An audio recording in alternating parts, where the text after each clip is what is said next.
किसान भाइयों, क्या आपका बीन का पौधा पर इस प्रकार से फल लदी हुई है? देख सकते हैं नीचे भी बहुत ज़्यादा फल लदा हुआ है। दूसरे पौधे पर भी दिखाना चाहता हूँ। इस प्रकार से फूल भी लगा हुआ है और फल भी बहुत ज़्यादा लगा हुआ है। देख सकते हैं यहाँ भी दिखाने वाला हूँ। देख सकते हैं यहाँ भी फूल व फल लदा हुआ है। यहाँ भी देख सकते हैं फूल भरपूर मात्रा में है।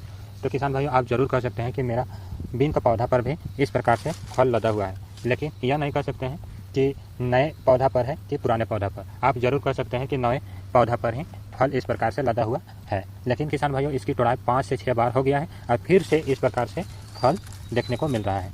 तो किसान भाइयों, इसमें क्या क्या हमने उपयोग किए हैं, क्या क्या इसमें डाले हैं, क्या सावधानी रखे हैं, तो आज इस वीडियो पर बताने वाला हूँ। ज़रूर आप इस वीडियो को देखें। किसान भाइयों, सबसे पहले होता है कि पुराना जो बीन हो जाता है 5 से 6 बार तोड़ाई हो जाता है, तो इस प्रकार से बीन का पौधा हो जाता है, पूरा ख़त्म हो जाता है पत्तियाँ। इसमें ना ही क्लोरोफिल से अपना भोजन का निर्माण कर सकता है और ना ही अच्छा इसमें फूल व फल लगता है। तो इसके लिए किसान भाइयों आपको क्या करना है, तो काम यह करना है किसान भाइयों कि आपको इस प्रकार से भरपूर, सबसे पहले काम करना है सिंचाई। इस प्रकार से आप भरपूर सिंचाई करें। भरपूर सिंचाई करेंगे किसान भाइयों, तो इस ठंड के मौसम पर जो पत्तियां हैं नीचे नीचे जो निकल रही है, इस प्रकार से आपका जो बीन का पौधा है इस प्रकार से निकलते हुए दिखेंगे। छोटे छोटे फूल निकलते हुए दिखेंगे और जो पत्तियां हैं वह नीचे निकलते हुए दिखेंगे।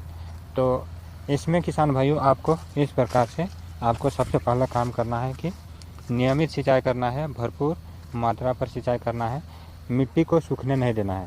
सूखने देते हैं तो इससे आपका जो पत्तियां होता है, जो नई नई कलियां निकलता है, नई नई पत्तियां निकलता है, तो इससे किसान भाइयों अभी ठंड का मौसम चल रहा है, पत्तियां सिकुड़ने का भी समस्या आ सकता है, पाला पड़ने की भी समस्या आ सकता है, ठिठुरन की समस्या आ सकता है। इससे होता है कि फूल तो हर पौधा पर देखने को मिल जाता है और फल भी लग जाता है, लेकिन अगर नियमित सिंचाई नहीं करेंगे तो जो फल है वो अपना भोजन अच्छे तरीके से नहीं बना पाता है और यह फल सिकुड़ जाता है, मुड़ जाता है। क्या नहीं कहते हैं किसान भाइयों, तो इस प्रकार से फल मुड़ जाता है और फल मुड़ने के बाद फलों का विकास रुक जाता है और फल का विकास रुकने के बाद आपका अच्छा क्वालिटी का फल भी नहीं मिलता है। इसे बाज़ारों पर अगर ले जाते हैं तो आपको सस्ती दामों पर बिक्री करना पड़ता है, या तो इस प्रकार से ही फल बना रहता है और विकास ही नहीं हो पाता है और इसे आप बाज़ार पर बेचने योग्य नहीं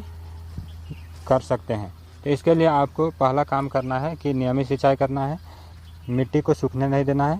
दूसरा काम करना है किसान भाइयों कि इसमें जब आप सिंचाई कर लिए तो सिंचाई करने के बाद अगर सुबह के समय आप सिंचाई करते हैं तो सुबह के समय सिंचाई करने के बाद शाम के समय किसान भाइयों यूरिया का आप छिड़काव करें। अगर 10 kg का आप बीन लगाए हैं तो इसमें 1 बोरी आप यूरिया का छिड़काव कर सकते हैं और शाम के समय छिड़काव करें। जब मिट्टी इस प्रकार से सूख जाए सिंचाई करने के बाद तो आप शाम के समय छिड़काव कर सकते हैं। यूरिया में नाइट्रोजन होती है और नाइट्रोजन का काम होता है कि भोजन पौधा इसे उपयोग में लाता है नाइट्रोजन को और उससे प्रोटीन का निर्माण करता है। अब प्रोटीन का निर्माण करने के बाद किसान भाइयों आपका जो फूल होता है और जो पत्तियां होती है और जो फल होता है वो बहुत तेज़ी से ग्रोथ करता है, क्योंकि पौधा को चाहिए प्रोटीन इस समय।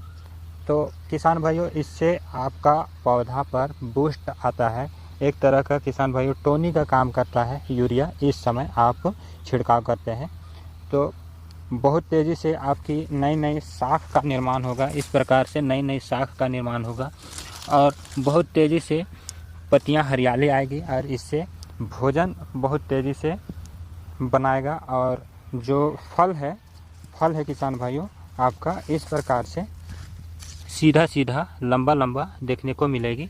आप मार्केट पर ले जाएंगे तो आपको नई या पुराने जो बीन है उसका पता व्यापारी नहीं लगा सकते हैं। आपका जो बीन है बहुत ही अच्छा दामों पर बिक्री होगा। तो कम लागत पर आप यूरिया का इस समय छिड़काव कर सकते हैं।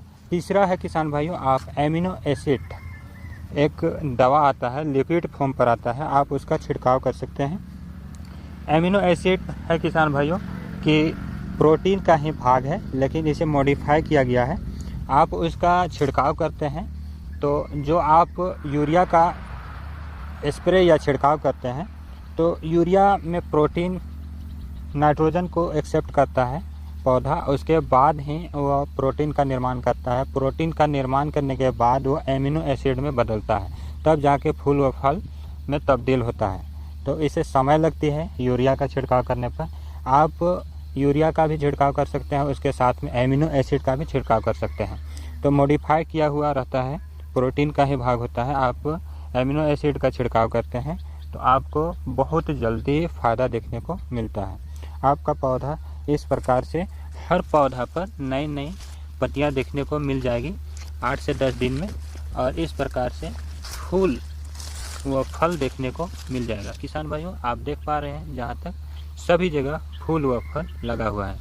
8 से 10 दिन के बाद यह फिर से पूरा पौधा पर लगेगा कि नए पौधा उग चुका है। तो इस प्रकार से किसान भाइयों, आप सबसे पहला काम करना है सिंचाई का, दूसरा काम करना है यूरिया का, तीसरा काम करना है एमिनो एसिड का छिड़काव करना। एमिनो एसिड का छिड़काव कर सकते हैं किसान भाइयों।